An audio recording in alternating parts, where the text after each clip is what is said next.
Assalamualaikum warahmatullahi wabarakatuh. Perkenalkan, nama saya Khailatul Mahbubah. Saya berasal dari Malang Sukatumpang dan saya perwakilan dari Pondok Pesantren Nurul Hidayah Jerut Tumpang. Saya di sini akan menjelaskan beberapa nadham dari kitab Aqidatul Awam tentang mengetahui kitab suci Allah. Bismillahirrahmanirrahim. Arba'atun min kutubin tafsiluha Tauratu Musa bil huda taziluha Zaburu Dawuda wa Injilu ala Isa wa Furqanun ala khairil mala. Bismillahirrahmanirrahim.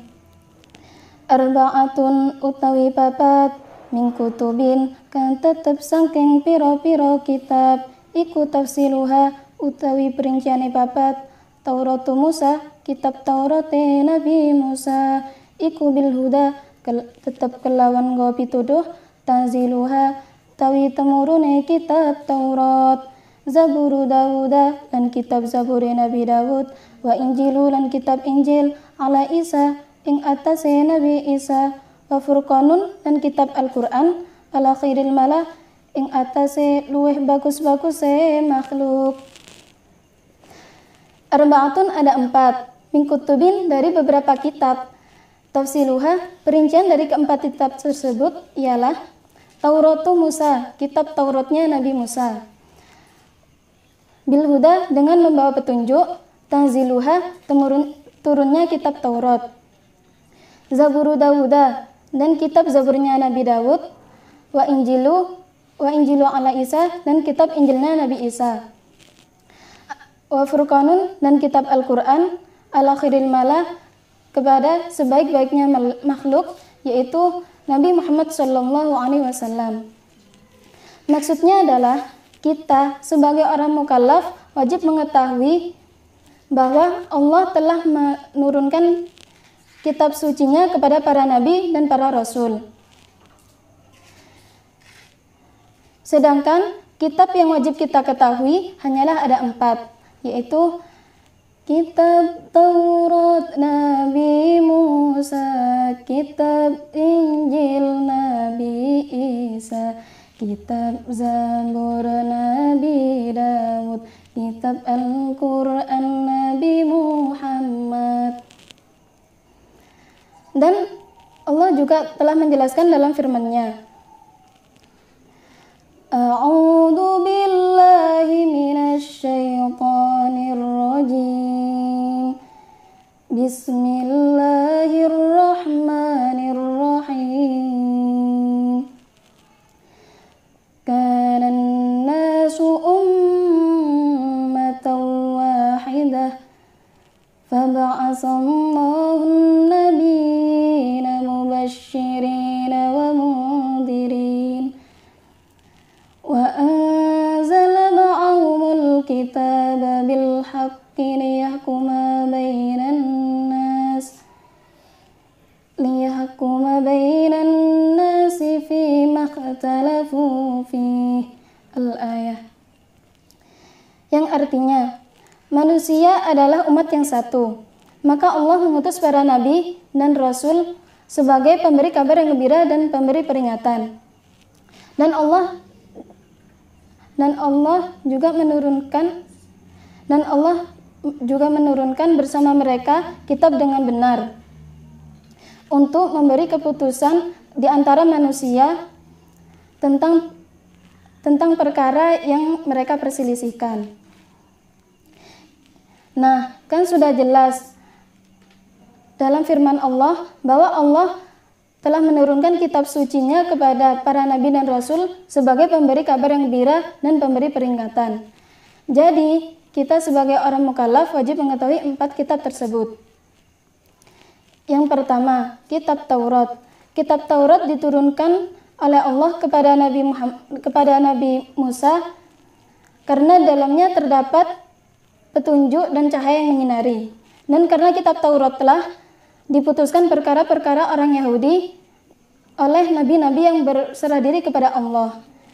Sebab mereka diperintahkan untuk memelihara kitab-kitab Allah dan menjadi saksi terhadapnya. Yang kedua, kitab Injil diturunkan oleh Allah kepada Nabi Isa karena dalamnya terdapat keterangan-keterangan yang nyata dan benar, yaitu perintah-perintah Allah, agar manusia mengesahkannya dan tidak menyekutukannya dengan suatu apapun. Bahkan di dalam kitab Injil pun telah dijelaskan bahwa akan lahirlah seseorang yang akan menjadi nabi yang terakhir, yaitu Nabi Muhammad SAW.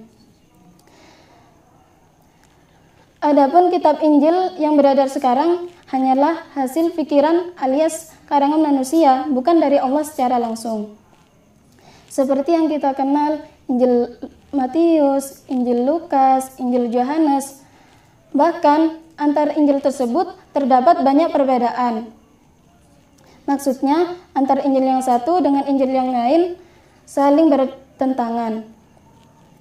Yang ketiga, kitab Zabur diturunkan oleh Allah kepada Nabi Daud, berbeda dengan kitab Taurat. Isi kitab Zabur bukanlah tentang syariat-syariat dan hukum-hukum agama Islam, melainkan hanyalah tentang nasihat-nasihat dan peringatan.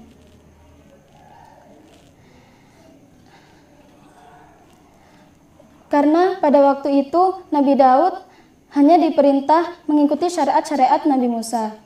Yang keempat, kitab Al-Quran. Diturunkan kitab Al-Quran merupakan kitab suci Allah yang terakhir dan yang paling mulia. Allah menurunkan kitab Al-Quran kepada Nabi yang paling mulia, yaitu Nabi Muhammad SAW. Al-Quran diturunkan kepada Nabi Muhammad agar beliau menjadi salah satu seseorang dari orang-orang yang memberi peringatan dengan bahasa Arab yang jelas. Hukum Al-Quran akan kekal selamanya sampai hari kiamat dan tidak akan mengalami perubahan dan perbedaan sama sekali. Dan Al-Quran merupakan salah satu bukti terbesar tentang kenabian Nabi kita Nabi Muhammad SAW.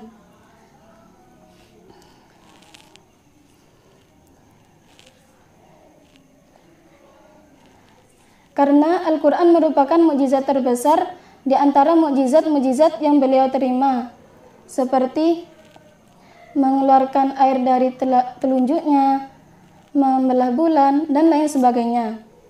Padahal beliau yang dikarunia Al-Quran sama sekali tidak mengenal tulis-menulis dan membaca. Maka dari itu, tapi hal seperti itu sangat tidak diperlukan bagi orang yang menerima wahyu, agar Al-Quran dapat diterima dengan nyata. Jadi, kita harus bersyukur menjadi umat Nabi Muhammad. Dan kita sebagai umat Nabi Muhammad wajib mengikuti syariat-syariat beliau yang terkandung dalam kitab Al-Quran. Cukup sekian dari saya. Apabila ada kesalahan dari segi kauliyah dan filiyahnya, saya mohon maaf sebesar-besarnya. Kalau ada kayu yang patah, jangan disimpan dalam peti. Apabila ada kata-kata saya yang salah, saya mohon maaf dari dalam lubuk hati. Hadza minni wal afu minkum. Assalamualaikum warahmatullahi wabarakatuh. Aja lali ya, like, komen, subscribe, dan isariki.